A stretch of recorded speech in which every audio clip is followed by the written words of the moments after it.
Les voix festivalières, ce sont les voix des publics du Festival d'Avignon et de ceux qui les observent. Il y a les données statistiques, bien sûr, mais il y a la chair des spectateurs et le grain de leur voix. Vous vous apprêtez à les entendre, ces voix de festivaliers ordinaires et extraordinaires, par l'entremise de textes qu'ils ont écrits ou qui les décrivent. Ces textes sont des sociogrammes, des extraits de thèses, d'ouvrages, d'entretiens et de notes issus des cahiers d'observation des chercheurs présents sur le terrain du Festival d'Avignon depuis plus de 20 ans. Ils nous racontent comment des spectateurs prennent place et prennent leur place dans l'espace festivalier. Les événements relatés ici se sont donc vraiment déroulés et les personnes décrites ont toutes existé, même si elles semblent parfois avoir quelques ressemblances avec des personnages imaginaires. Aujourd'hui, Aurélien Rondeau lit un sociogramme écrit par Jean-Louis Fabiani et Bernard Lamizet, publié dans le quotidien Libération en 1996, « Ceux qui s'en vont ». Ils ont pris leur place à l'avance. Ils sont arrivés bien avant l'heure, ils ont attendu. Ils ont quelquefois bravé les éléments. Leur comportement offre tous les signes d'une adhésion au programme du festival.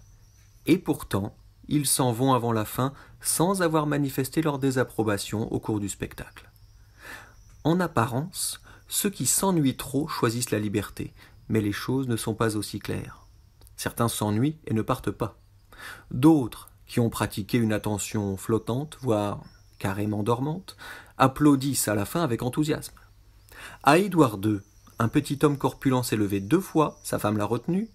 À la sortie, il dit qu'il est très content de ce qu'il a vu. Albert Hirschman a, dans une typologie fameuse, opposé 2 réponses à des conjectures économiques ou institutionnelles critiques. La défection, exit, et la prise de parole, voice. Le départ prématuré des spectateurs se range dans la première catégorie. La sortie véhémente, ostentatoirement disruptive, est extrêmement rare. Le plus souvent, on opte pour une fuite discrète, même lorsqu'elle est collective. Il y a des moments propices à la défection.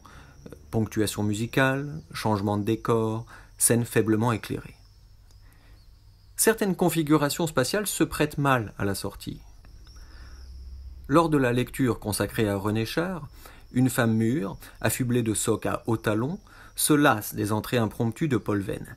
Elle met plusieurs minutes à sortir pour ne pas faire crisser les graviers de la cour du musée Calvet, offrant à la lueur des bougies un numéro dérisoire d'équilibriste.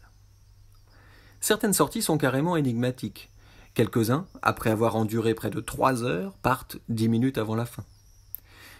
Si le modèle de l'attention continue, recueillie et silencieuse, historiquement récent, constitue aujourd'hui la norme unique du comportement, l'exit reste le moyen dominant de rompre le pacte de la représentation. La défection ébranle la fiction, constitutive des fondements d'Avignon d'une communauté citoyenne de spectateurs.